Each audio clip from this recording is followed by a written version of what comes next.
Hey there guys, welcome to Brad's Collection. I'm Brad. I'm Brand's Toy Show. And today we're going to read an article from WCW magazine from December 1992. That's what it looked like. The article we're reading is an interview that WCW magazine did with Ron Simmons, the third degree Ron Simmons.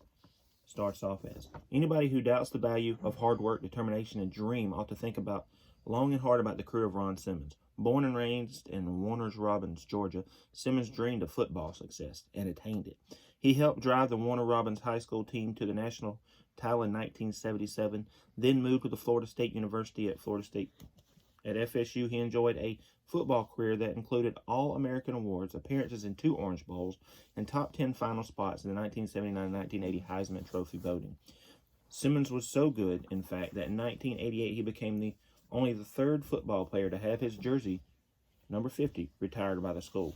Since turning pro in 1986, Simmons has had one dream, capturing the world title. He realized part of that dream by capturing the world tag team title in May 1990. But Doom, the team he comprised with Butch Reed, embraced rule-breaking, making the title reign a hollow one for the All-American. Devoting himself to singles competition, Simmons worked hard for world title shots. He received a series of them last year, but fell short of the mark. Undaunted, he redoubled his efforts and in early August appeared on the verge of a series of matches with the then world champion Big Van Vader. Then opportunity knocked. Vader was scheduled to defend the title against Sting on August 2nd in Baltimore. Sting was sidelined by Jake Roberts, and a drawing was held to determine Vader's opponent for the night. Simmons' name was drawn, and he went on to defeat Vader in one of the most inspirational victories that sport has ever seen. Several days later, the thrill of the win was still evident. In fact, as he held a press conference in Atlanta CNA Center, Craig Peters interviewed Simmons several days after that press conference. People always talk about wanting a world champion who respected the fans, who respects the title, who devotes himself, body, and soul to the sport. Peters observed, all you have to do is speak with Simmons or 2 or 3 minutes to realize that he is definitely that man. Ron, I'd like to add my congratulations for a remarkable match, title victory. What a night that was in Baltimore. Yes, it was. You know, you can see so hard for so long in trying to attain a goal, and once you're there, a certain kind of unreal feeling about it all. But it's a great feeling. Don't get me wrong. In a way, though, I still can't believe I'm champion, but I am. I worked hard to get to this point in my career, and I'm going to work even harder to keep the belt now that I have it. You have done so much community work over the years, not only as a wrestler, but also during your football days.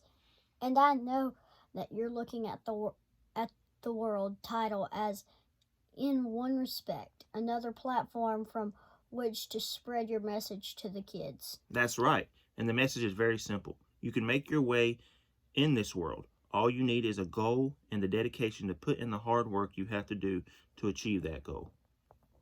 You take your position as a role model for kids very seriously. Very seriously. You know, back when I was first at FSU, I was receiving all kinds of awards and acclaim.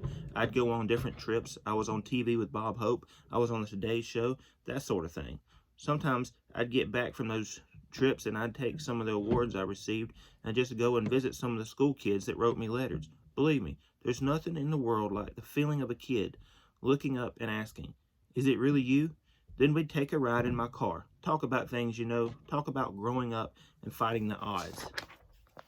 I knew I was a hero to these kids. Why else would they write me? But I wanted to, you know, sort of humanize myself to them. I always felt that was the real important because I was a kid once too.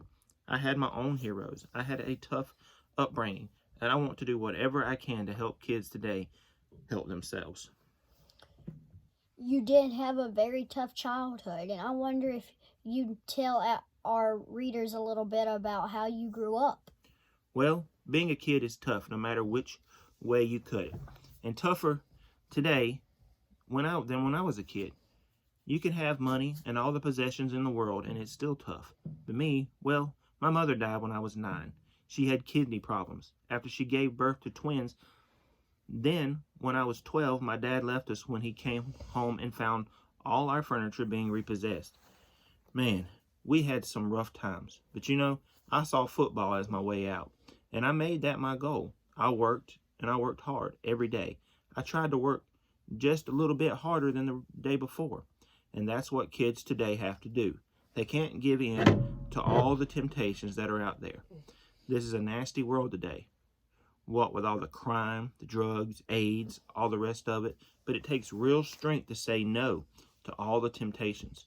Choose a goal and be a success. These kids today are smart. Don't sell them short. They just need to know what they can do if they try. And you're here to tell them that.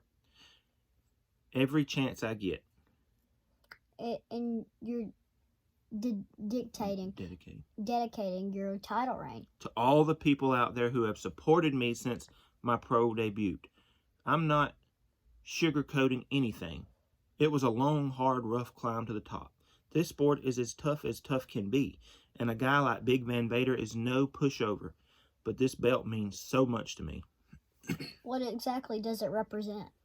Hard work, dedication, the fact that dreams do come true, the fact that honest hard work pays off, and pays off in a big way, the fact that you don't have to take shortcuts to get to the top, and the fact that when you do get to the top, it's that much more satisfying if you did it the right way. Believe me, I made it both ways, and I know. You're referring to your World Tag Team title reign back in the 90s. Back in 1990. Exactly. I made it as far as a tag team wrestler can go. The World Tag title, and in a lot of ways, is virtually meaningless to me because of the way I got there. Rule breaking.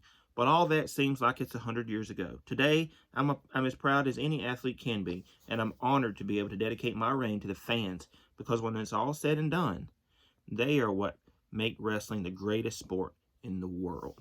That's in an interview with Simmons, the then WCW champion, the first African-American world champion. So that was a great time in wrestling, and that was a very cool interview. If you're interested in more of these, let us know. Thank you guys for watching. Please like, subscribe, and share. See ya. Bye!